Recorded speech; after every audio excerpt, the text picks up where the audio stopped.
Dr. Lisa Martinez stared at the numbers on her computer screen. She had been working for 18 hours straight, and her eyes burned from the bright light. Coffee cups covered her desk, most of them empty and cold. The underground lab in Nevada was quiet except for the hum of machines and the soft clicking of her keyboard. "This has to work," she whispered to herself. It has to. For 3 years, Lisa had been trying to solve the biggest problem in human history. How do you travel faster than light? Other scientists had tried for decades. They all failed. But Lisa had a different idea. While everyone else tried to bend space like folding paper, she wanted to cut through it. The idea came to her in a dream. What if space wasn't really solid? What if you could make tiny holes in it and step through to somewhere else? Like cutting a door in a wall instead of walking around the building. Jack Peterson walked into the lab carrying 2 fresh cups of coffee. He was the best engineer Lisa knew, and he had been helping her build the strange machine for months. "Still working?" Jack asked, setting a cup next to her computer. "I think I found it," Lisa said.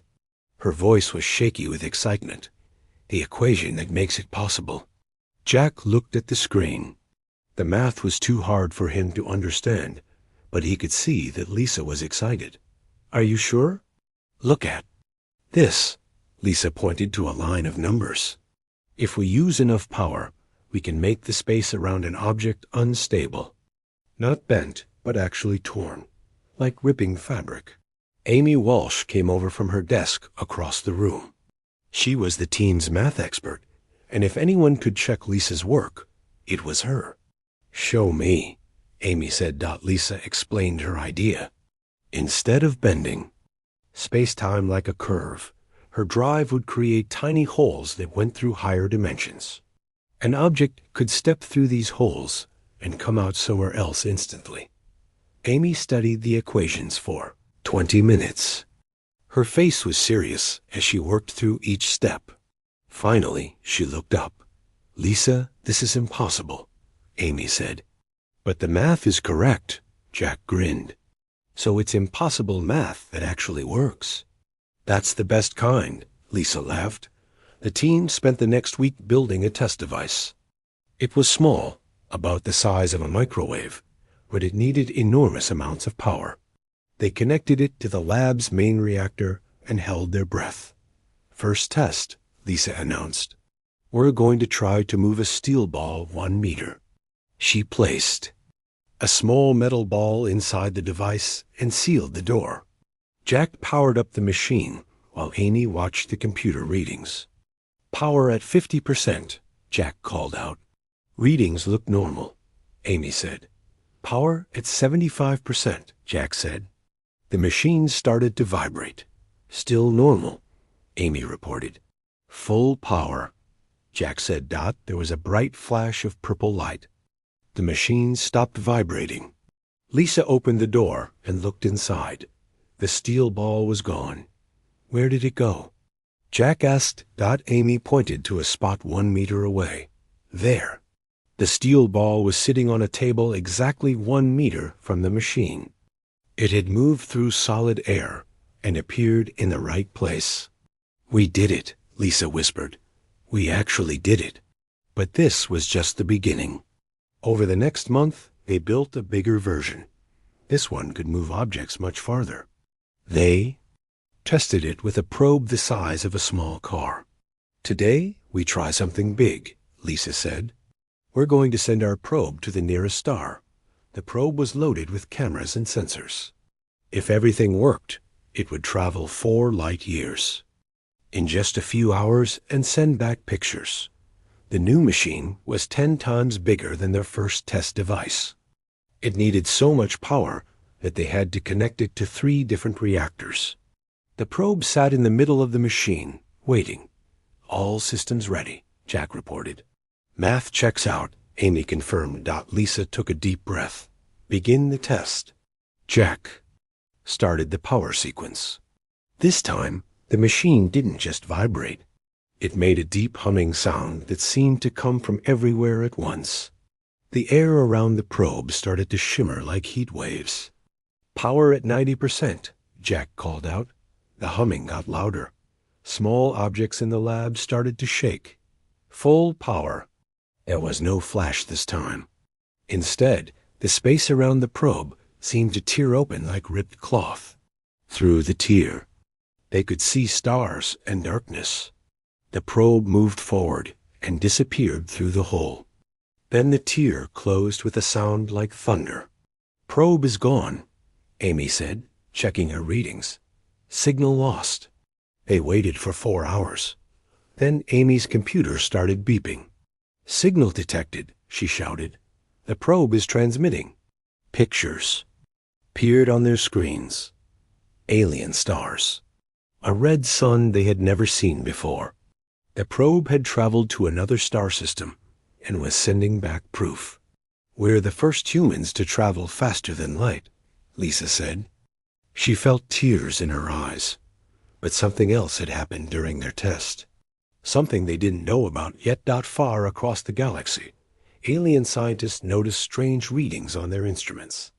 Gravitational waves were moving through. Space in patterns they had never seen before. The waves were strong enough to shake planets and disturb star systems. The aliens traced the waves back to their source. A small yellow star with 9 planets. The third planet was blue and green and covered with water. "What are those creatures doing?" asked an alien scientist on a space station 50 light years from Earth. "I don't know," replied his partner. "But they're doing something that could destroy everything." Messages began traveling between alien worlds. Emergency meetings were called. Ancient councils gathered to discuss the new threat. On Earth, Lisa and her team celebrated their success. They had no idea that every major civilization in the galaxy was now watching them with fear. The age of human space travel had begun. But it had also started something much bigger and more dangerous than they could imagine. 6 months after Lisa's successful test, humans had built their first real faster-than-light spaceship. The Terra Nova was beautiful, with smooth white walls and blue lights along its sides. It was as big as a city block and carried a crew of 200 people. Captain Ryan Burke stood on the bridge looking out at the stars. He was a calm man with gray hair who had spent 20 years flying regular spaceships around Earth's solar system. But today was different. Today, he would be the first human to pilot a ship between the stars. "All systems ready, Captain," said Kevin Stone, the ship's chief engineer. Kevin was young but smart, and he understood the new void drive better than anyone except Lisa herself. "Communications are clear," reported Beth Collins from her station. Beth had learned 6 different alien languages in the past month, just in case they met someone out there. "Dr. Martinez, is the drive ready?" Captain Burke asked. Lisa nodded from her position at the science station. She had insisted on coming. Aboard for this first trip. After all, it was her invention. "Destination is the Alpha Centauri system," Captain Burke announced. 4 light years from Earth. Estimated travel time, 6 hours. Back on Earth, Admiral Nina Harper watched from mission control. She was in charge of all human space activities, and this mission made her nervous. Humans were about to leave there. Solar system for the first time ever. "Terra Nova, you are cleared for departure," Admiral Harper said into her microphone. The void drive powered up with the same deep humming sound they had heard in the lab. Space around the ship began to shimmer and tear. Through the hole, they could see distant stars. "Here we go," Captain Burke said. The Terra Nova moved forward and vanished from Earth's solar system. What the humans didn't know was that their test 6 months ago had been noticed by many alien civilizations. One of these was the Zephyrian Commonwealth, a group of peaceful worlds that traded with each other across the galaxy. Ambassador Veltar was a tall, blue-skinned alien with 4 arms and large silver eyes. He had been watching Earth ever since his people detected the strange gravitational waves. Now he sat in his own ship, hidden behind Earth's moon, waiting to see what the humans would do next. When the Terra Nova disappeared into its void tunnel, Veltar's instruments went wild. The readings showed something that made his blood run cold. The human ship wasn't just traveling through space. It was damaging space itself. By the ancient stars, Veltar whispered. They don't know what they're doing. 6 hours later, the Terra Nova returned from Alpha Centauri. The mission was a complete success. Captain Burke and his crew had taken pictures of alien planets and collected scientific data. Everyone on Earth celebrated, but Veltar knew he had to act quickly. The humans were playing with forces that could destroy entire star systems. It was time for first contact. 3 days later, Veltar's ship appeared above Earth's largest city. It was impossible to miss. A silver disk 2 miles wide that reflected sunlight like a mirror. Admiral Harper was in an emergency meeting within an hour. They're not attacking, she told the world's leaders over a video call. The ship is just sitting there. Have they tried to communicate? Asked the president. Yes, ma'am. They're broadcasting on every frequency we know. The message is simple. They want to talk. Beth Collins was brought to Mission Control to help translate. The alien language was musical, like singing, but she had studied it from radio signals her team had been secretly collecting. They say their leader wants to meet with our scientists, Beth reported. Specifically, the people who built our new space drive. Lisa was called to the meeting.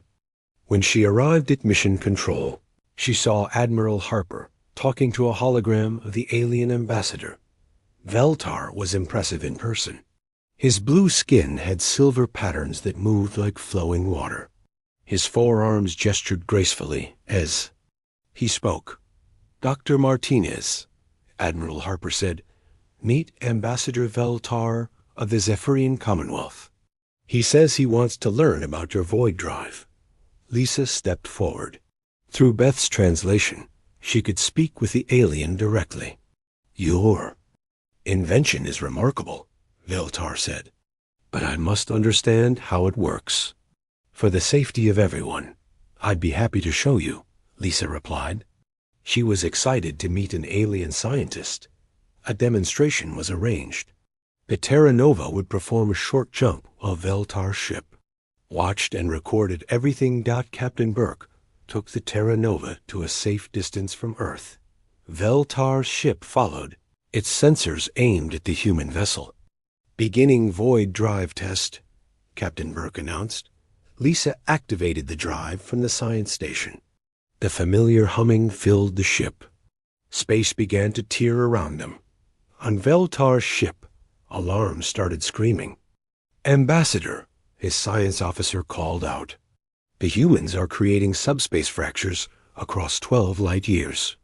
Veltar watched his instruments in horror. The human ship wasn't just making a small hole in space. It was cracking the foundation of reality itself. The damage was spreading outward like cracks in broken glass. Stop them, Veltar ordered. Signal them to stop immediately. But it was too late. The Terra Nova had already jumped and returned. To the humans, everything had gone perfectly. Excellent test, Captain Burke reported. All systems normal. Veltar's ship approached the Terra Nova. The ambassador requested an immediate private meeting with Dr. Martinez. Your technology, Veltar said when they met, it is far more dangerous than you realize. Dangerous? Lisa was confused. But it works perfectly. Yes, it works. But each time you use it, you damage the structure of space itself.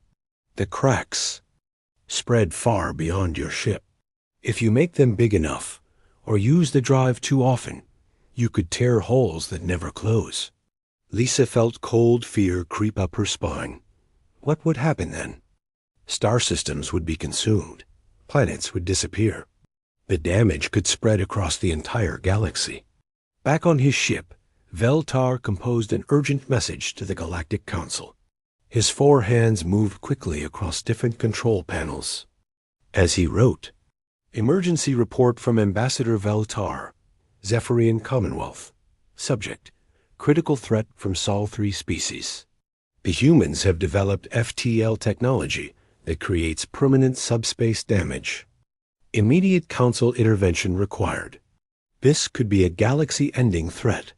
He sent the message through the fastest communication channels available. Within hours, it would reach the council chambers on Kepler Prime. On Earth, Admiral Harper noticed that Ambassador Veltar seemed nervous after the demonstration.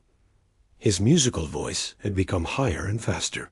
His silver patterns moved more quickly across his blue skin. "Is everything all right, Ambassador?" she asked.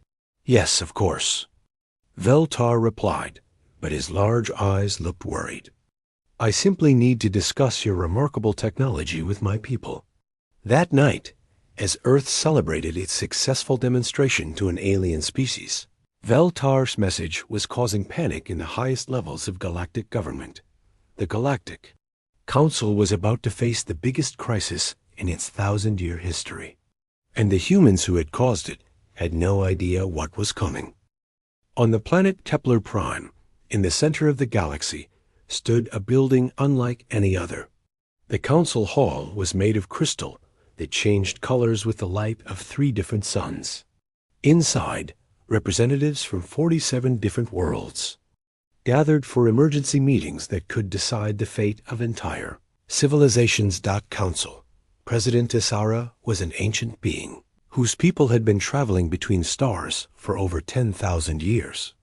Her skin looked like moving starlight, and her voice could speak in frequencies that most species couldn't even hear. Today, she was more worried than she had been in centuries. "We face a crisis," she announced to the assembled representatives. "A young species has developed technology that threatens the stability of space itself." The great chamber fell silent. Representatives from dozens of different worlds looked at each other with concern. Some had tentacles, others had wings, and a few were made of pure energy contained in metal suits. But they all understood the seriousness of what they were hearing. Veltar stood up from his seat. His blue skin was pale with worry as he activated a holographic display. "I have observed the humans of Sol-3 directly," he said. "Their void drive technology tears holes in the fabric of reality. Each use creates damage that spreads across multiple star systems." The hologram showed recordings from the Terra Nova's demonstration. To most species, it looked like normal FTL travel. But the scientific readings told a different story. "The subspace fractures extend 12 light years from their ship," Veltar continued. "If they continue to improve this technology, the damage could become permanent." War Commander Kethrak of the Draknari Empire slammed his armored fist on his desk. The Draknari were a warrior species who had conquered dozens of worlds before joining the council. Kethrak was 8 feet tall, covered in red scales, and had never met a problem he couldn't solve with violence. "The solution is simple," Kethrak growled. "Destroy their world before they destroy ours." "That would make us no better than the threat we're trying to stop," replied Elder Santher of the Centauri Collective. Santher was old even by the standards of his long-lived people. His gray skin was covered in intricate tattoos that told the history of his species. He had been a diplomat for over 300 years. "The humans don't know what they're doing," Santher continued. "They're like children playing with fire. We should teach them, not destroy them." A representative from the ethereal conclave floated forward. The ethereals were beings of pure thought who had given up physical bodies millions of years ago. When they spoke, their words appeared directly in everyone's mind. "The calculations are disturbing," the ethereal communicated. "If the humans increase their drive power by just 50%, they could create a permanent rift. If they double it, the rift could consume their entire star system." President Tisara called for order as arguments broke out across the chamber. Some representatives wanted immediate military action. Others demanded diplomatic contact. A few suggested simply hiding and hoping the humans would destroy themselves before anyone else got hurt. Meanwhile, on Earth, Dr. Lisa Martinez had no idea that her invention was being discussed by the most powerful beings in the galaxy.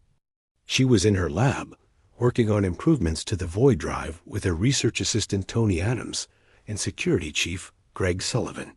"Look at these power readings," Lisa said excitedly. "If we increase the energy input by 60%, we can triple the range of the drive." Tony, a young scientist fresh out of college, looked at the numbers with admiration. "That would let us reach the other side of the galaxy in just a few days." Greg Sullivan was a former military officer who was supposed to keep the lab secure, but he had become fascinated by the science behind the Void Drive. "What about safety limits?" he asked. "The math says it's perfectly safe," Lisa replied. "The void tunnels are self-stabilizing.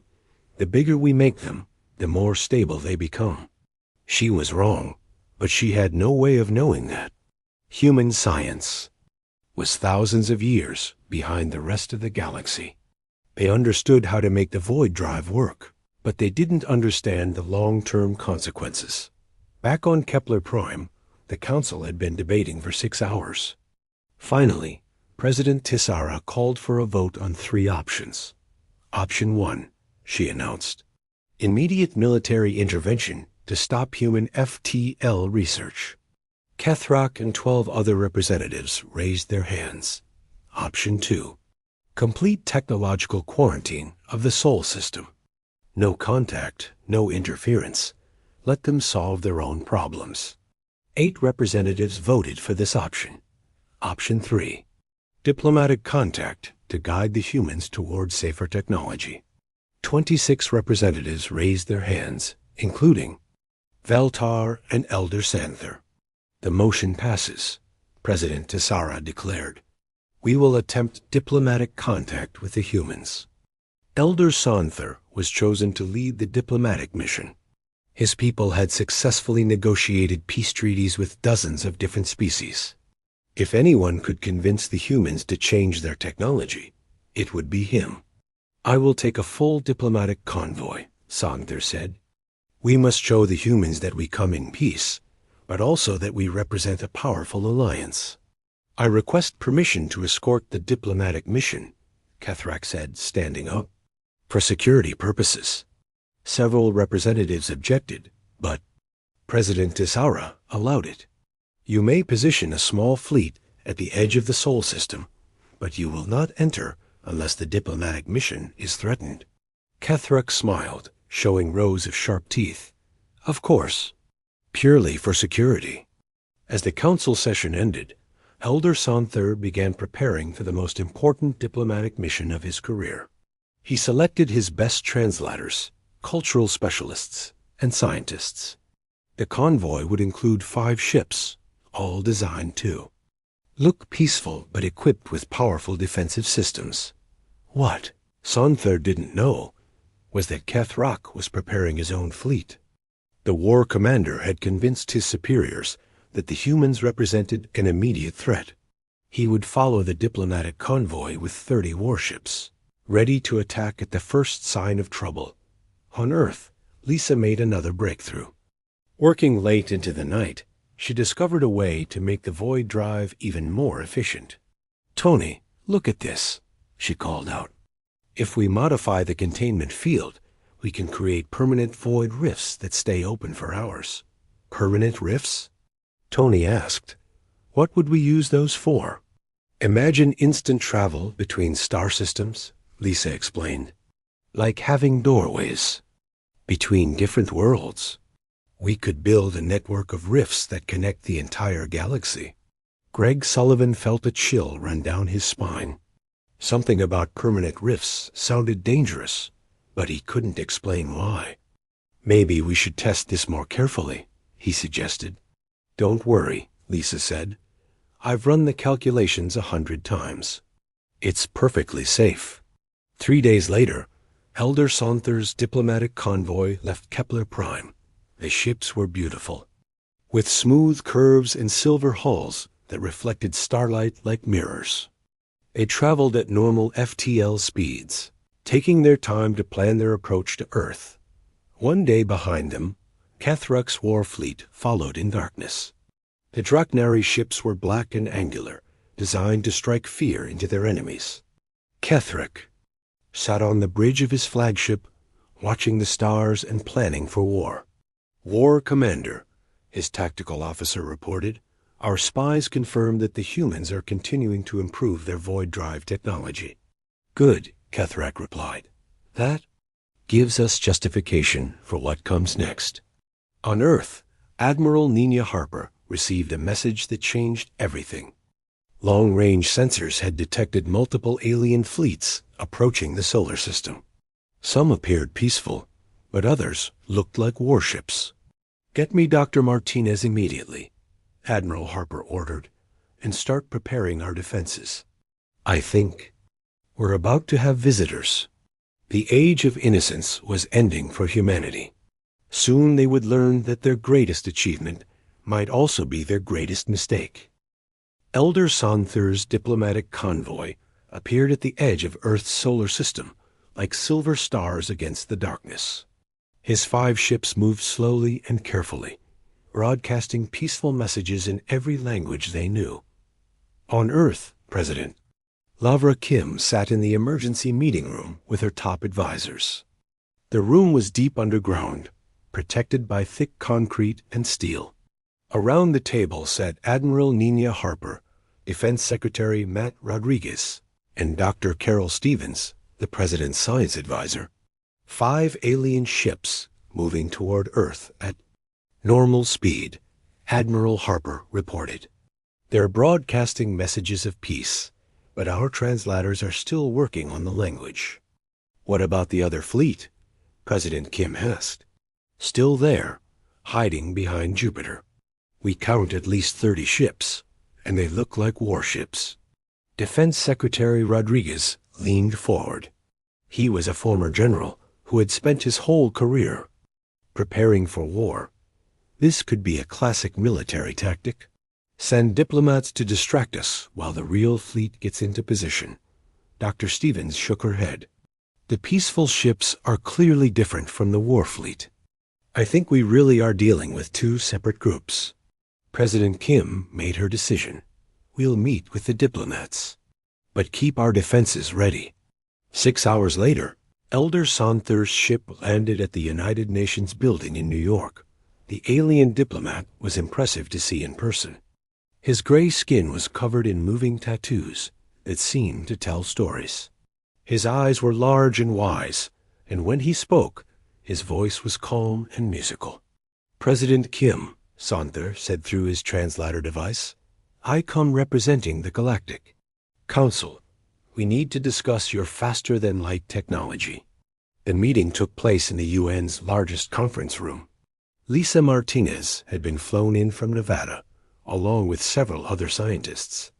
Elder Sonther brought his own science team, including experts who had studied void phenomena for thousands of years.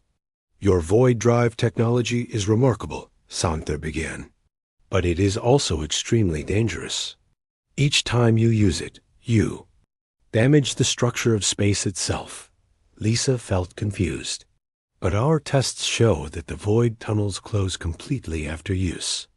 One of Sonther's scientists activated a holographic display. It showed the space around Earth, but with layers that human instruments couldn't detect. "Look here," the alien scientist explained. "Each time your ships travel, they leave invisible cracks in subspace. These cracks are spreading throughout your solar system." Dr. Stevens studied the display with growing alarm.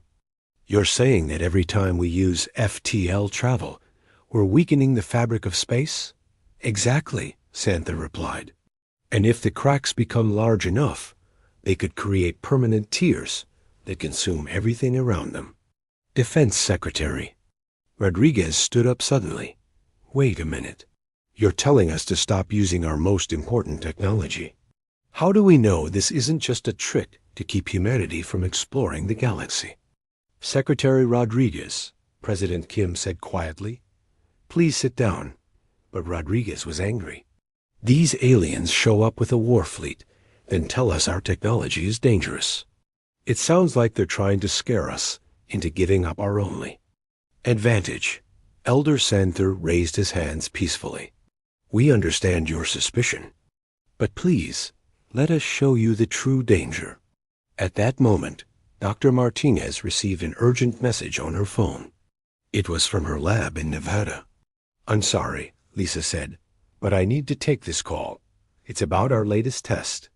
She stepped outside the conference room and spoke with Tony Adams, who was back at the lab. Dr. Martinez, Tony said excitedly. We did it. The permanent void rift is working perfectly. We can keep a portal open for hours now. Lisa felt a chill run down her spine. Tony shut down the test immediately. What? But it's working great. Captain Burke is taking the Terra Nova through right now to test the stable portal. Shut it down now, Lisa shouted, but it was too late. In space near Earth's moon, Captain Burke piloted the Terra Nova through, Lisa's newest creation, a permanent void rift that stayed open like a doorway between star systems. The rift was beautiful, swirling with purple and silver light. This is amazing, Burke told his crew. It's like flying through a tunnel of stars. But engineer Steve Parker was watching his instruments with growing worry. Captain, I'm seeing some strange readings. The rift is pulling in debris from around us. Navigator Kelly Wright pointed out the window. Look at those asteroids. Small asteroids near the rift were being drawn toward it, like metal to a magnet. As they touched the edge of the rift, they simply disappeared. The rift is growing, Parker reported. It's feeding on matter and getting bigger. Shut down the void drive, Burke ordered. I'm trying, but it's not responding. The rift has become self-sustaining. Back on Earth, Elder Santher felt his translator device buzzing with emergency alerts. His ship was detecting massive subspace disturbances near Earth's moon. What have you done? He asked Lisa, who had just returned to the conference room. Looking pale. We tested a permanent void rift, Lisa admitted. But something went wrong. Defense Secretary Rodriguez pointed an accusing finger at Santher. This is too convenient. You show up warning us about our technology, and suddenly our test goes wrong. You sabotaged us. We did nothing, Santher protested. This is exactly what we came to prevent. Hidden behind Jupiter, War Commander Kethrak watched the expanding void rift through his ship's sensors. To his military mind, it looked like a weapon test. They're testing a planet-killer weapon while pretending to negotiate, he told his officers. This proves they're hostile. What are our orders, War Commander? His tactical officer asked. Signal the fleet. We attack now, before they can use that weapon against us. 30 Draknari warships left their hiding place behind Jupiter and flew toward Earth at maximum speed. Their black hulls gleamed with weapon systems charging for battle. On Earth, Admiral Harper's defense center exploded with alarms. Admiral, her communications officer shouted. The alien war fleet is moving. They're heading straight for us. Battle stations, Harper ordered. Launch all available ships. Captain Chris Morgan, commander of Earth's newest warship, New Frontier, received the alert in his quarters. Within minutes, he was on his bridge, leading Earth's small but determined defense fleet toward what looked like an invasion. All ships, this is Admiral Harper, came the voice over the radio. We are facing an alien attack force. Protect Earth at all costs. The Terra Nova was still trapped near the growing void rift, which had now consumed dozens of asteroids and was pulling in larger debris. Captain Burke and his crew watched helplessly as Earth's defense fleet and the alien warships moved toward. Each other. We have to stop this, Burke said. This is all a misunderstanding. Engineer Parker looked at his readings. Captain, if we can't shut down this rift soon, it might consume the entire solar system. On the planet's surface, President Kim watched the developing space battle with horror. Elder Santher stood beside her, equally shocked. This was not supposed to happen, Santher said sadly. We came in peace. Can you call off your warships? President Kim asked. They're not ours, Santher replied. They belong to a faction that wanted military action from the beginning. Defense Secretary Rodriguez drew his sidearm and pointed it at the alien diplomat. You planned this whole thing. Secretary Rodriguez, stand down. President Kim ordered. But the damage was done. Earth and the galaxy were now at war, all because of a terrible misunderstanding. And somewhere near the moon, a void rift continued to grow, threatening to consume everything in its path. The next few hours would determine whether humanity survived its first contact with galactic civilization, or whether both species would be destroyed by the very technology that was supposed to bring them together. A space battle erupted around Jupiter as Earth's defense fleet met the charging Draknari warships. Laser beams and plasma bolts lit up the darkness between the planets. Captain Chris Morgan's New Frontier led the human ships in a desperate fight against an enemy they didn't understand. Enemy ships are more advanced than ours, Morgan reported to Admiral Harper. But we're not giving up. Near Earth's moon, the void rift continued to grow larger. It had consumed hundreds of asteroids and was now pulling in pieces of space debris from across the solar system. Captain Burke and his crew on the Terra Nova were trapped, unable to escape the rift's pull. The rift is now 3 miles wide.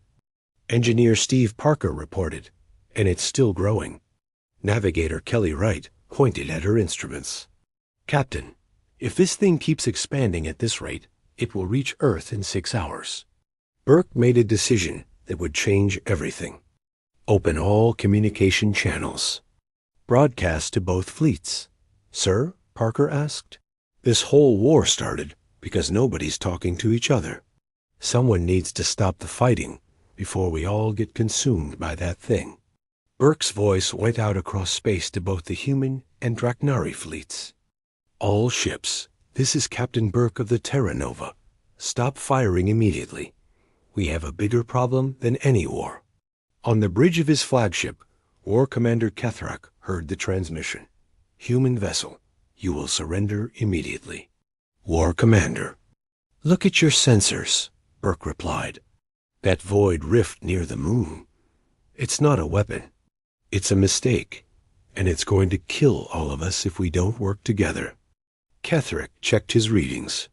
The rift was indeed growing and pulling in matter from across the solar system. More importantly, his scientists confirmed that it was destabilizing space throughout the entire system. Captain Morgan's voice joined the conversation. Draknari fleet, our sensors show the same thing. That rift is the real enemy here. Slowly, the shooting stopped. Ships from both sides held their positions, but the weapons fire ended. On Earth, Dr. Martinez was working frantically. In her lab with Tony Adams, Dan Carter, and Jane Miller. Computer specialist Jane had been running calculations non-stop, trying to find a way to collapse the rift. The void rift is feeding on matter and energy, Lisa explained to her team. Every time it consumes something, it gets stronger and bigger. Can we reverse the process? Asked physicist Dan Carter. I don't know, Lisa admitted. We never planned for this. Our equations didn't predict that the rifts could become self-sustaining. Tony looked up from his computer. Dr. Martinez, I'm getting a communication request from one of the alien ships. Put them through. The voice that came through the speakers was calm and wise.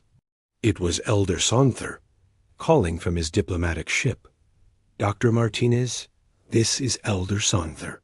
My scientists have been studying your void rift. We may be able to help. Please, Lisa said. We're running out of time. The key is to understand that your rift is not just a hole in space. It has become a living tear in reality itself. To close it, we need to convince it to heal. Lisa was confused. Convince it? It's just a physics phenomenon. Not anymore, Sandhya explained. Your void rifts work by accessing higher dimensions. In those dimensions, space behaves more like a living thing than empty void.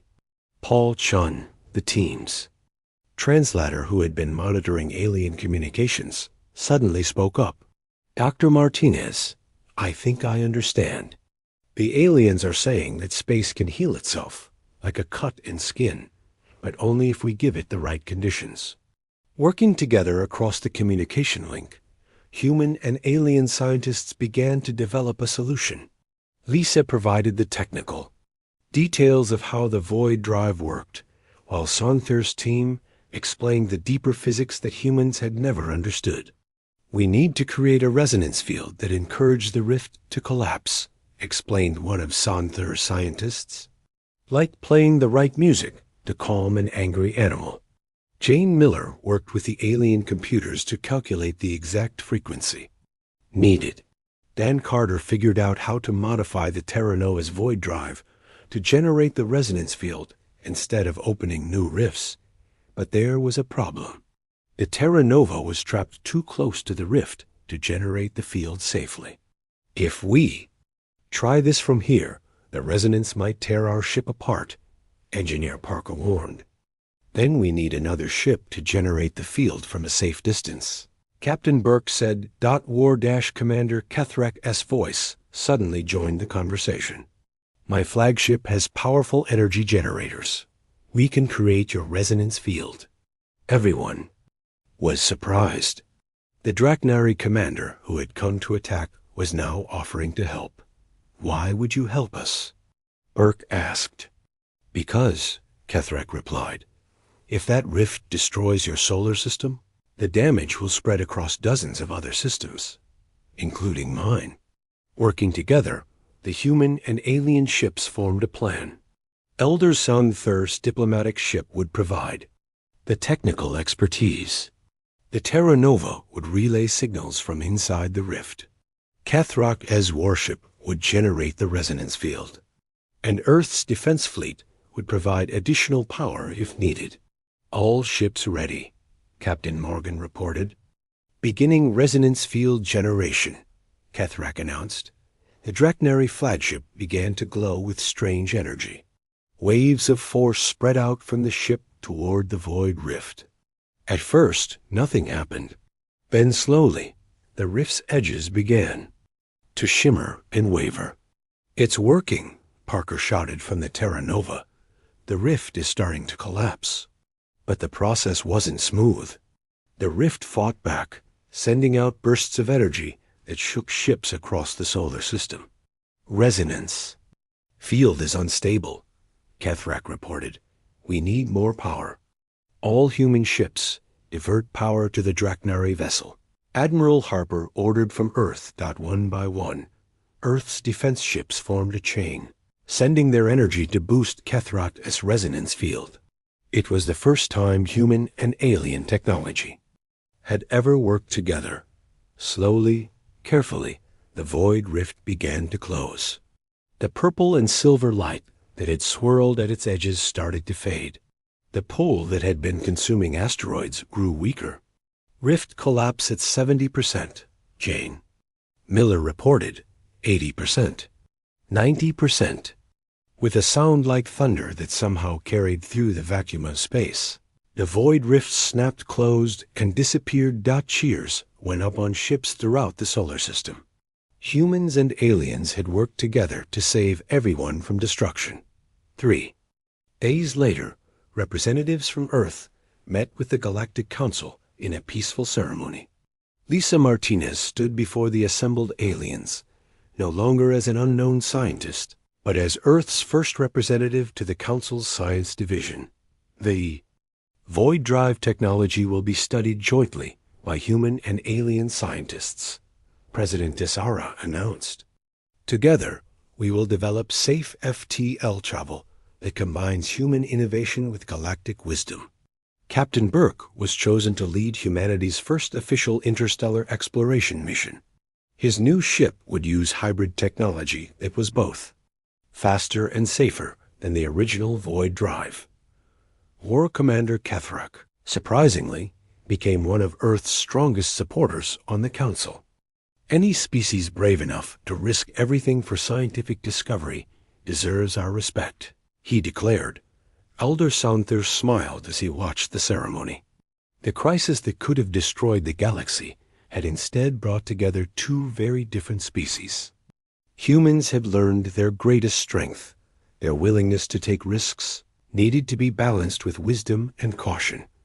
And the galaxy had learned that sometimes the most dangerous discoveries could lead to the most wonderful partnerships. Years later, when children across the galaxy learned about the day humans almost tore apart reality itself, they also learned about the day that courage and wisdom worked together to heal the damage and build something better than either species could have achieved alone. The sky above Earth's outer defense station turned an unusual shade of purple as space itself seemed to tear open. Captain Alex Murphy stood on the bridge of the Earth Defense Force battleship Vigilant, his eyes fixed on the main screen. His hands gripped the edge of the command console until his knuckles turned white. "What am I looking at, Lieutenant?" he asked, his voice steady despite the dread building in his chest. Lieutenant Carol Wright worked quickly at her station, her fingers dancing across the holographic controls. "Sir, sensors indicate multiple ships emerging from the anomaly. Configuration unknown. Size massive." The tear in space widened, and through it came the first of many ships. Their hulls were dark gray with red markings that resembled ancient runes. Each vessel was shaped like an arrowhead, sharp and clearly designed for war. "Open a channel," Murphy ordered. "All frequencies." "Channel open, sir." Murphy cleared his throat. "This is Captain Alex Murphy of the Earth Defense Force vessel Vigilant. You have entered human-controlled space. Please identify yourselves and state your purpose." The screen remained blank for 30 seconds before flickering to life. The image that appeared made several crew members gasp. A reptilian face filled the screen, scales the color of burnished copper, yellow eyes with vertical pupils, and a mouth filled with teeth that looked sharp enough to tear through metal. "Human vessel," the creature spoke, its voice deep and rumbling. "I am Scout Commander Vexitor of the Draconian Armada. Your species has been evaluated and found suitable for integration into the Empire. Consider this meeting your first and final warning." Murphy maintained his composure. "Commander Vexitor, we welcome peaceful contact with new species, but we do not recognize any Empire's authority over human space. I suggest we arrange for diplomatic talks." The Draconian made a sound that might have been laughter. "Diplomacy is for equals, human. The Draconians have ruled this sector of the galaxy for 10,000 years. Your kind has barely left its cradle world." The alien leaned closer to the screen. "Tell your leaders that Commander Zarket of the Imperial Armada will arrive within your week. Prepare for his arrival." The screen went dark before Murphy could respond. "Sir," Wright said, her voice shaking slightly, "more ships are coming through the anomaly, hundreds of them." Murphy turned to his communications officer. "Contact Earth Command immediately. Priority Alpha." 3 days later, the grand meeting. Hall of the United Earth Government was filled to capacity. Representatives from all human colonies had gathered to hear the report from Ambassador Diane Powell, who had just returned from her meeting with the Draconian commander. Admiral Olivia Martinez stood at the back of the room, her gray uniform crisp and perfect, her face betraying no emotion as Powell approached the podium. Powell looked exhausted. Her normally neat brown hair was disheveled, and her eyes were rimmed with red. She adjusted the microphone and took a deep breath. "The diplomatic mission has failed," she said simply.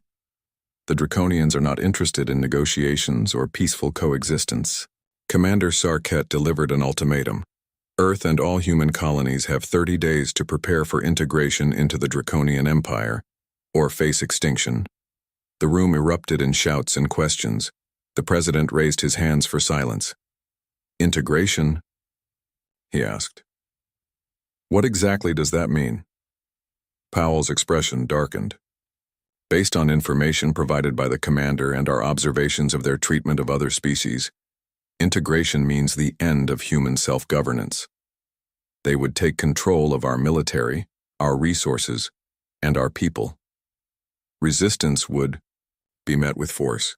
A colonial representative stood up. What about our defense forces? Surely we can fight. Admiral Martinez stepped forward. The Draconian Armada consists of over 3,000 warships, each more advanced than our best vessels. A direct confrontation would be costly. The word costly hung in the air. Everyone understood what she meant. Suicide. Then what options do we have? The president asked. Before anyone could answer, the doors at the back of the hall opened. A man in a rumpled lab coat walked in, ignoring the security officers who tried to stop him. He was tall and thin, with wild gray hair and intense blue eyes. We have one option, the man said, his voice carrying across the now silent hall. The president frowned. Dr. Frank Harrison, this is a closed meeting. Harrison ignored the rebuke. Mr. President, members of the council, I've been leading a research team at the Europa facility for the past 5 years. We've been working on a theoretical weapon system that could give us a chance against the Draconians. Martinez narrowed her eyes. The quantum displacement project? It's nowhere near ready for deployment. It will be, Harrison insisted. If you give my team everything we need, we can have a prototype ready within 3 weeks. The president looked to Admiral Martinez. Is this possible? Martinez hesitated. The science is sound but untested, and even if it works as theorized, the ethical implications are significant. Harrison stepped closer to the president's desk. The Draconians have given us 30 days to prepare for slavery. I'm offering you a chance to save humanity. Yes, there are ethical questions, but are they more important than our survival? The president looked around the room, meeting the eyes of the representatives from Earth's colonies, places that would be the first to fall if the Draconians attacked. Dr. Harrison, you have your resources. Admiral Martinez, I want you to coordinate with Dr. Harrison's team. Buy us time with the Draconians. Make them think we're preparing to surrender while Harrison's team works. Martinez nodded sharply. Yes, sir. As the meeting broke up, Martinez approached Harrison. Your weapon, if it works, what exactly will it do to the Draconians? Harrison's expression was grim. If it works as designed, it will remove them from our reality entirely. They won't be destroyed, not exactly. They'll be somewhere else. And if it doesn't work? Harrison met her gaze steadily. Then we'll need to have our surrender terms ready. Martinez looked out the window at the night sky, where somewhere beyond the stars the largest armada the galaxy had ever seen was gathering. Get it done, Doctor, she said quietly. Whatever it takes. 3 weeks passed quickly. The outer colonies fell one by one as the Draconian Armada moved methodically through human space. Lieutenant John Reeves piloted his stealth ship between asteroid belts, keeping well away from Draconian patrol routes. His vessel, the Shadow, was the smallest ship in Earth's fleet but also the hardest to detect. Reeves adjusted his ship's systems to absorb all emissions. Even a tiny heat signature could give him away. Through the viewing port, he watched as a massive Draconian battleship hovered over New Haven Colony. The once peaceful settlement was now surrounded by alien structures. Computer record all visual data, Reeves whispered, though there was no need for quiet in the vacuum of his ship. Old habits from stealth missions died hard. The Draconians moved with military precision as they set up weapon platforms around the colony's main buildings. Humans were being herded into groups, scanned, and then directed to different areas. Some were taken to work in the fields, others to the mines. The strongest were loaded onto ships. Reeves swallowed hard and focused on his job. Admiral Martinez needed this intelligence. He carefully maneuvered his ship into position to record the Draconian command center. A warning light flashed. A patrol ship was heading his way. Reeves held his breath as he activated the ship's full stealth systems. The shadow went completely dark. For 30 seconds he didn't move, didn't breathe, as the Draconian vessel passed within 50 meters of his position. Once it was gone, Reeves set course for Earth. What he had seen confirmed their worst fears. The Draconians weren't just conquering, they were harvesting humans as resources. Back on Earth, panic spread across cities worldwide. The government tried to maintain calm, but news of the outer colony's fall leaked to the public. Militia groups, formed in many countries, training with whatever weapons they could find. In North America, a former Marine named George Ward led the largest of these groups. "They'll come for Earth last," Ward told his followers as they practiced shooting in an abandoned warehouse. "That gives us time to prepare." A young woman lowered her rifle. "Prepare for what? You've seen the videos. Their ships are massive. What can we do against that?" Ward smiled grimly. "We can make them pay for every inch they take. Humans don't surrender easily." On Europa, Jupiter's icy moon, Dr. Frank Harrison hadn't slept in days. The research facility was buried 2 kilometers beneath the surface, hidden from Draconian scanners. His team worked around the clock, fueled by fear and determination. Harrison stood before a large device that filled the center of the main lab. It resembled a metal sphere surrounded by rings that slowly rotated in different directions. Blue energy pulsed between the rings. "We're ready for the 7th test," he announced. His assistant, engineer Susan Miller, looked up from her console. Her red hair was tied back in a messy ponytail and dark circles shadowed her eyes. "The power couplings are at maximum," she said. "If this doesn't work, we'll need to completely rebuild the containment field." Harrison nodded. "Begin the test." Miller activated the device. The rings spun faster and the blue energy grew brighter.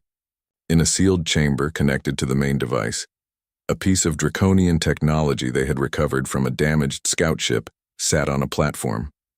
The energy field extended from the sphere, surrounding the alien object. For a moment, nothing happened. Then slowly, the object began to shimmer and fade. Within seconds, it vanished completely. The team erupted in cheers, but Miller's expression remained serious as she studied the readings on her screen. "It worked," she said, "but there's a problem. The quantum field doesn't discriminate between Draconian and human technology. If we deploy this weapon, it could affect our ships too." Harrison's face fell. "How close does a ship need to be to get caught in the field?"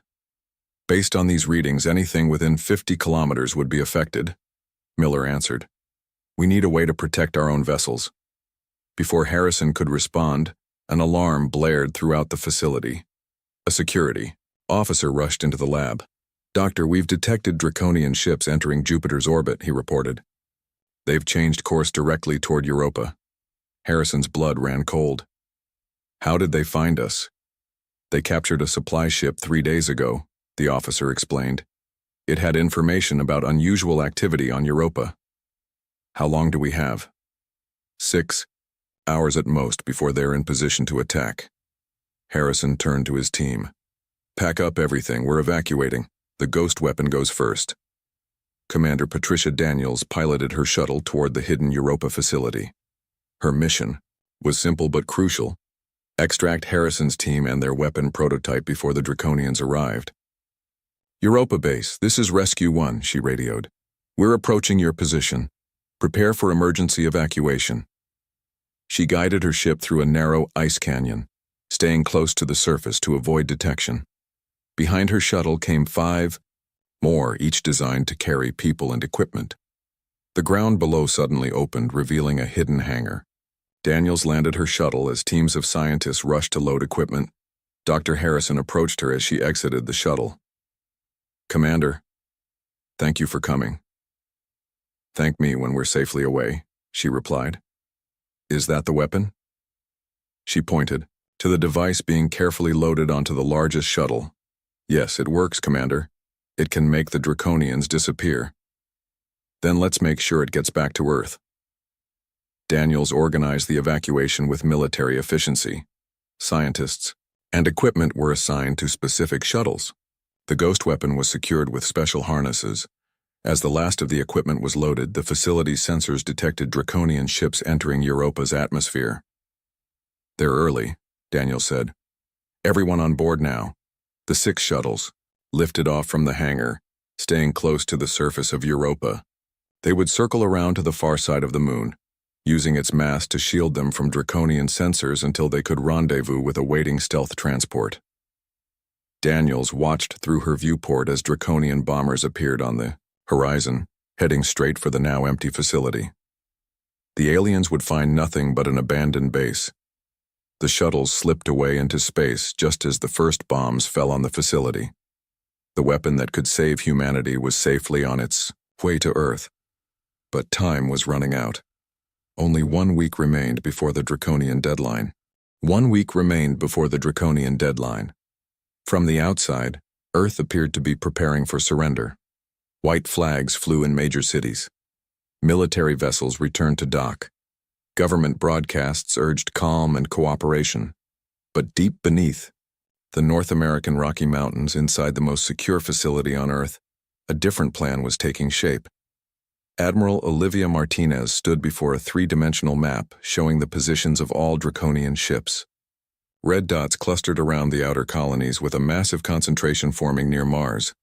At this rate, the full armada would reach Earth in exactly 6 days.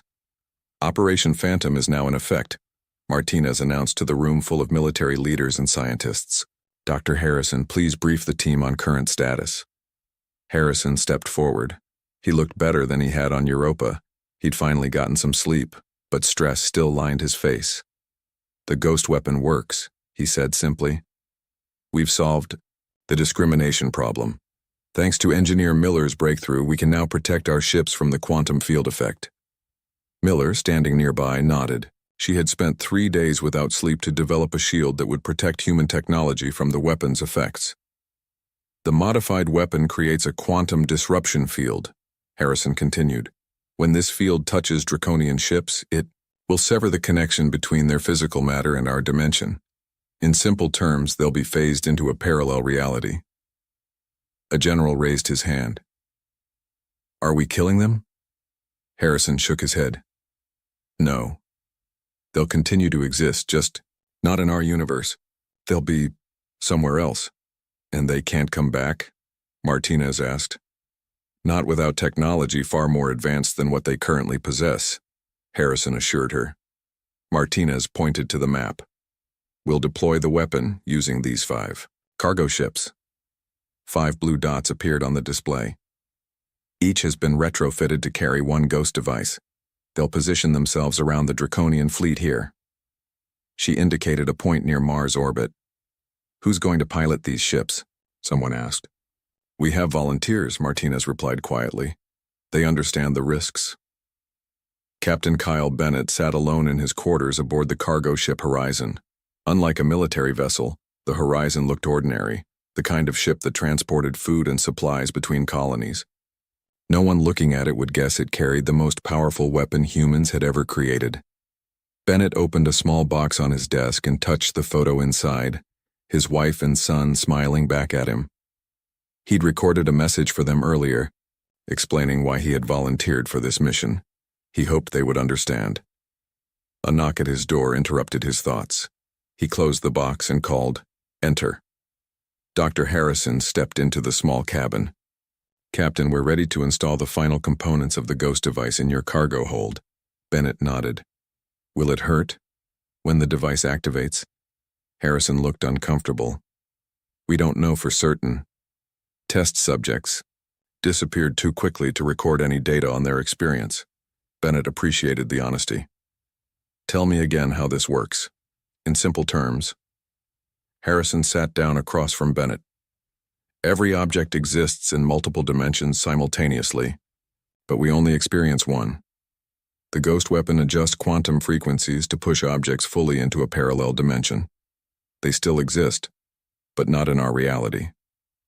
And there's no way back, not without the exact frequency key to reverse the process." And we're certainly not giving that to the Draconians. Bennett was silent for a moment. You know, I fought in 3 colonial conflicts, killed people. But this, removing an entire species from existence, it feels different. Not the entire species, Harrison corrected. Just their armada. And remember what they've already done to our colonies. Bennett thought of the reports. Humans being sorted like cattle, the strongest taken for labor, families separated. I know. I'm not backing out. I just needed to say it out loud. Harrison nodded. Your concerns are valid, Captain. If there were any other way. There isn't, Bennett finished. Let's get your device installed. On the Draconian command ship, Commander Sarkett reviewed the final invasion plans. His massive form dominated the bridge, his copper scales gleaming under the ship's lights. Lesser Draconians kept their distance, eyes lowered in submission. The humans appear to be surrendering, his second-in-command reported. Their military vessels have returned to orbit. Broadcasts indicate they are preparing for integration. Sarkett made a dismissive gesture with his clawed hand. Deception. Humans are known for their trickery. What evidence do you have, Commander? Sarkett activated a display showing 5 cargo ships leaving Earth. These vessels, they claim to be evacuation ships for human leaders, but their course makes no sense. They're heading toward our fleet, not away from it. Perhaps they come to formally surrender. Perhaps. Sarkett didn't sound convinced. Monitor them closely and bring the armada to full battle readiness. I want all 3,000 ships in formation when we reach Earth. The humans will witness the full might of the Draconian Empire before they kneel. Back on Earth, teams worked frantically to finish the preparations. In a small conference room, Martinez briefed the president and his cabinet on the plan. The cargo ships will reach their positions in 36 hours, she explained. Once in place, they'll activate the ghost devices simultaneously. And if it doesn't work? The president asked. Martinez's expression remained professional. Then, the Draconians reach Earth in 6 days, and we fight with everything we have. The president looked around the table at the grim faces of his advisors. And if it does work, what kind of people does that make us? An uncomfortable silence fell over the room. Finally, Harrison spoke up. It makes us survivors, Mr. President. The Draconians gave us no choice. Integration means the end of human freedom. They've done it to a dozen other species already. We're not killing them, Martinez added.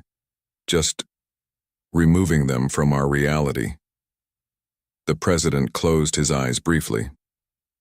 Proceed with Operation Phantom, and may whatever God is watching understand why we had to do this. As the meeting ended, Harrison approached Martinez privately. The cargo ships are reporting Draconian vessels shadowing them. They suspect something. Martinez's jaw tightened. Tell the captains to maintain course and act normal. Everything depends on them reaching their positions. Harrison nodded. Captain Bennett reports his ghost device is fully operational. The others will be ready within 12 hours. Then we're on schedule, Martinez said. The largest armada ever, assembled, is about to learn why humans should never be cornered. As she walked away, Harrison looked out a window at the night sky. Somewhere up there, 5 brave crews were carrying humanity's last hope toward an enemy that outnumbered them, 1,000 to 1. The next day would determine whether humans became slaves or saved themselves through the most audacious plan in history. The day of the deadline arrived. Earth's cities were quiet, streets nearly empty as people stayed in their homes. Many prayed, others held their loved ones close. All waited. In the command center beneath the Rocky Mountains, Admiral Martinez watched as the massive Draconian armada moved into its final formation. On the display, over 3,000 red dots arranged themselves in a pattern that reminded her of an ancient arrowhead pointed directly at Earth. They're right on schedule, she said quietly. Behind her, Dr. Harrison and Engineer Miller monitored the status of the 5 ghost carrier ships. Each blue dot on their screen had reached its assigned position around the outer edges of the Draconian formation. Ghost carriers report ready, Miller announced. All devices show green status. The president entered the command center, followed by his security detail and key cabinet members. His face was grim as he took his place beside Martinez. "Admiral, are we ready?" Martinez nodded. "Yes, sir. The Draconians are in position. Our ghost carriers are in place. We're waiting for your order." The president looked at the display, at the overwhelming number of enemy ships compared to their 5 carriers. "Show me the captains." 5 screens lit up, showing the faces of the cargo ship captains. Captain Bennett of the Horizon was in the center screen. "Captains," the president said, "on behalf of Earth and all human colonies, I thank you for your courage. Is there anything you need before we proceed?" Bennett spoke for the group. "Just your permission to begin, Mr. President. The Draconians are starting to pay too much attention to our ships. We need to act now." The president took a deep breath. "You have permission to activate the ghost devices. Good luck." Bennett nodded. "Thank you, sir." He turned to someone off-screen. "Begin activation sequence." On all 5 carriers, crews worked quickly to power up the ghost devices. Inside each ship's cargo hold, the spherical weapons hummed to life, their rings beginning to spin. Dr. Harrison stepped up to the main console. "I'll talk you through what's happening," he told the president and the others in the command center. On the main screen, a simulation showed the expected progression of events. The ghost devices create a quantum field that expands outward from each carrier at approximately 50 kilometers per minute. When these fields touch a Draconian ship, they'll disrupt the quantum signature that keeps the ship anchored to our reality. "In simple terms?" the president asked. "They'll fade away," Harrison said, "first becoming transparent, then disappearing completely." On the displays showing the carriers, blue light began to emanate from each ship, expanding outward in perfectly spherical patterns. "Energy fields expanding," Miller reported. All 5 carriers report nominal operation. Martinez watched as the blue fields grew larger on the tactical display, slowly approaching the edges of the Draconian formation. On the Draconian command ship, alarms blared. Commander Zarkett stormed onto the bridge, his tail lashing with anger. "Report," he demanded. His science officer worked frantically at a console. "Unknown energy fields detected around the human cargo vessels. The fields are expanding toward our formation." Zarkett hissed. "I knew it was a trap. Target those ships and fire immediately." "All weapons locked on targets," the weapons officer confirmed. Firing. Green beams of energy shot out from dozens of Draconian warships, streaking toward the core, 5 human cargo vessels. In the Earth Command Center, alerts flashed across the screens. "The Draconians are firing on our carriers," Miller reported, her voice tense. On the tactical display, green lines connected several red dots to the blue dots representing the ghost carriers. "Carriers report shields holding," a technician called out. Ghost fields continuing to expand. They watched as the blue spheres grew larger, finally reaching the first Draconian ships at the edges of their formation. "Contact," Harrison said, his voice barely above a whisper. On the screen showing Captain Bennett's bridge, they could see him watching his own display intently. "It's working," Bennett reported. "The Draconian ships are beginning to phase out." Zarkett couldn't believe what his eyes were showing him. The ships at the edge of his formation were changing, their solid hulls becoming transparent, like ghosts. "What is happening?" he demanded. "Unknown, Commander," his science officer replied, panic evident in his voice. "The energy field is altering the quantum structure of our ships. They're being shifted out of phase with normal space." "Impossible." Zarkett slammed his fist on the console. "All ships, fire everything you have at those human vessels. Now." The intensity of the Draconian attack increased dramatically. The ghost carrier's shields began to fail under the assault. "Carrier 3 reports shield failure," Miller announced. "Hull breaches on multiple decks." On the screen, they could see the captain of Carrier 3, a woman named Lisa Winters, bracing herself as her ship shook violently around her. "Ghost. Device still operational," Winters reported through the static. "Field continuing to expand. We'll hold as long as we can." The blue fields kept growing, enveloping more and more Draconian ships. The red dots on the tactical display began to fade and disappear one by one, then in groups, then in whole sections. Carrier 5 reports complete shield failure, Miller said. They're taking heavy damage. On Captain Bennett's screen, they could see him making a difficult decision. Admiral, he said, his voice steady despite the chaos on his bridge. My ship won't last much longer. I'm initiating emergency activation. Martinez stepped forward. Bennett, emergency activation will consume your ship as well. Get your crew to the escape pods. Bennett shook his head. No time, Admiral. The Draconians are concentrating fire on us. If my ghost device goes down, the field will collapse before reaching the command ship. He looked directly at the camera. Tell my family I love them. Before Martinez could respond, Bennett cut the communication. On the tactical display, his carrier's blue dot suddenly pulsed brightly, and its field expanded at triple speed. What did he do? The president asked. Harrison's face was grim. Emergency activation overloads the ghost device, causing an immediate field expansion. It's not survivable for the carrier crew. They watched in silence as Bennett's sacrifice accelerated. The expanded field rushed toward the center of the Draconian formation, engulfing hundreds of ships at once. Zarket watched in horror as his mighty armada disappeared around him, ship after ship fading from existence. He could still communicate with them momentarily as they phased out, their terrified reports confirming they still existed somewhere but not here, not in normal space. All remaining ships, he commanded, retreat immediately, get away from those energy fields. But it was too late. The blue field from Bennett's carrier reached the command ship. Zarket felt a strange tingling sensation as the field passed through the hull. He looked down at his clawed hand and saw it becoming transparent. No! He roared, but his voice sounded distant even to his own ears. This is impossible. Humans cannot. His words faded to nothing as his ship, and then he himself, phased completely, out of normal space. In the Earth Command Center, they watched as the last of the red dots faded from the tactical display.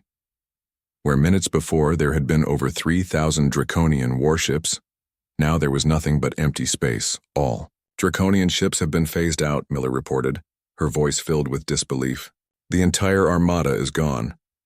A cheer began to build in the command center, but Martinez raised her hand for silence. Status of our carriers? She asked. Miller checked her displays. Carriers 1, 2, and 4 report success.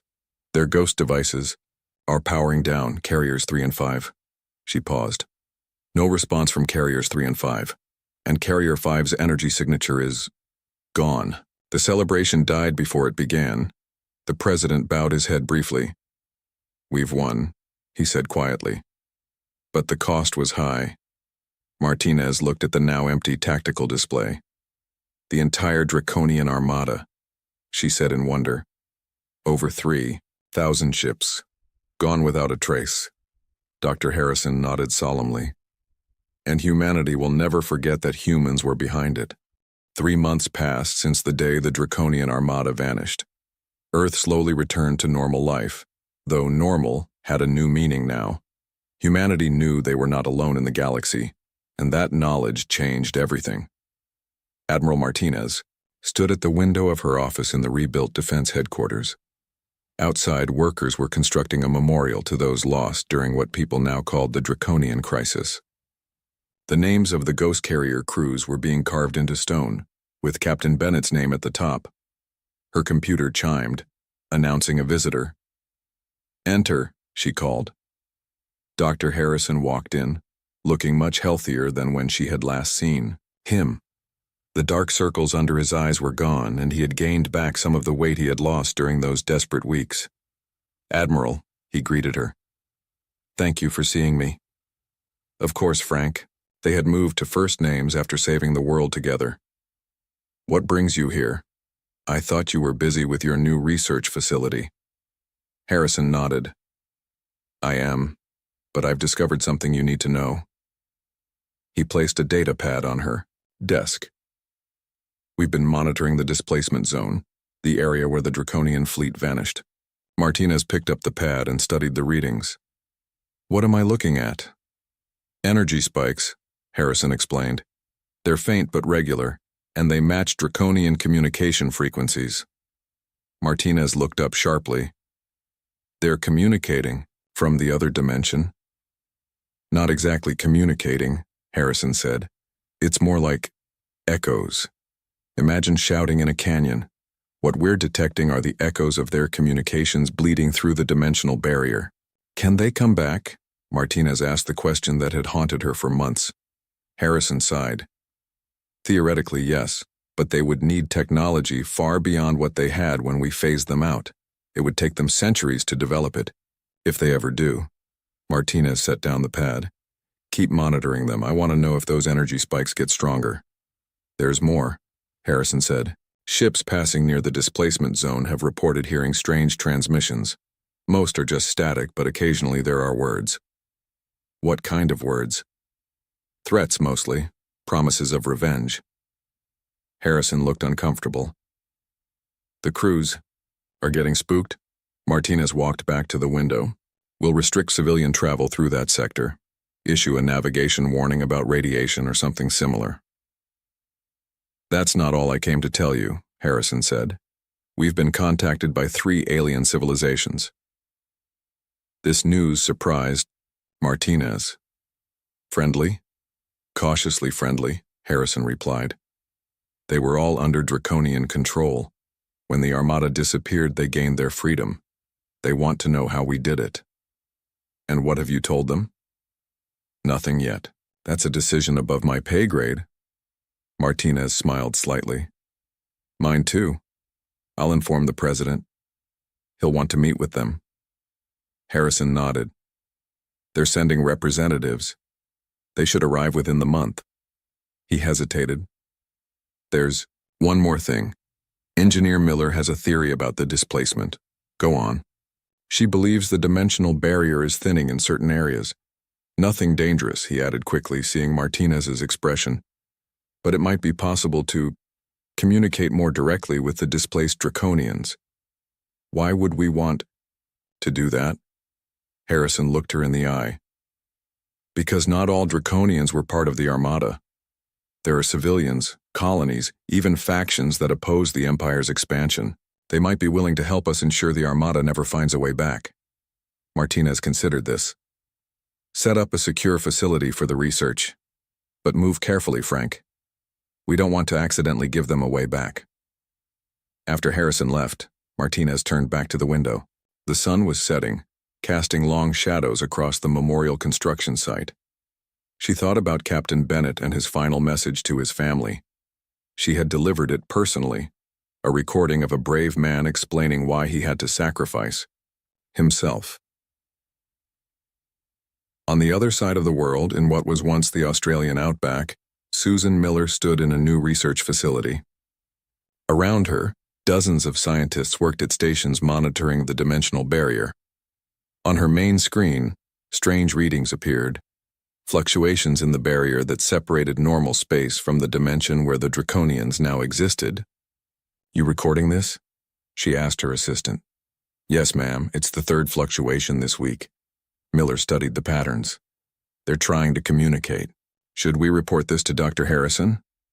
Miller nodded. Yes, but first let's see if we can clean up the signal. She adjusted her equipment, filtering out background noise. Slowly, a pattern emerged from the static. Not words, but a repeating sequence of pulses. It's a code, she realized. A simple binary sequence. Her assistant looked worried. What does it say? Miller worked quickly, translating the pulses into text. When she finished, she stared at the result for a long moment. It says, We are still here. We are waiting. We will return. In a quiet neighborhood far from any military base, John Reeves sat on his porch watching his children play in the yard. After his reconnaissance missions during the crisis, he had been offered a promotion, but he had chosen to retire instead. He had seen enough of war. His wife brought him a drink. You're thinking about it again, aren't you? She asked. Reeves nodded. The anniversary is coming up next week. They want me to speak at the memorial dedication. Will you do it? I think I have to. He looked up at the evening sky where the first stars were becoming visible. They deserve to be remembered. His wife followed his gaze. Do you think they're really gone? The Draconians? Reeves took a sip of his drink. Nothing's ever really gone, just somewhere else. He had never told her about the strange transmission he had picked up during his final mission, a fragmented Draconian message that had come through after the fleet had vanished. A message that had sounded almost like a promise. In the presidency, office plans were being made for the first official contact with the 3 alien civilizations that had reached out to humanity. Ambassadors were being selected, protocols developed. They're calling us liberators, an advisor told the president. They want to form an alliance. The president looked thoughtful. What do they want from us?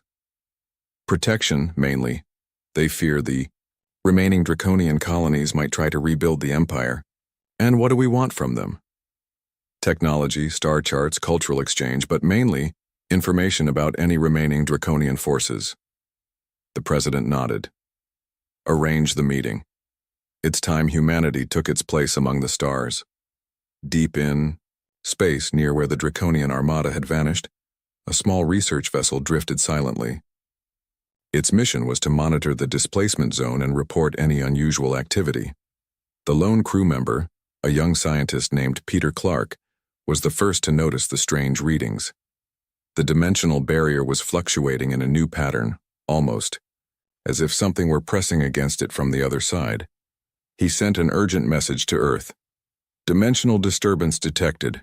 Barrier integrity at 99.7% and dropping slowly. Recommend immediate investigation. As he waited for a response, Clark stared out at the apparently empty space. To normalize, there was nothing there. But his instruments told a different story. Something was happening at the quantum level.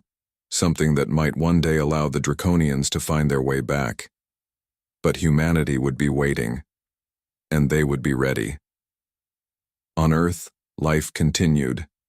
Children were born, people fell in love, cities were rebuilt, and in research facilities around the world, scientists worked to understand the weapon they had created and the door between dimensions they had opened. The Draconian armada had disappeared without a trace. Humans were behind it, and humans would ensure they never returned.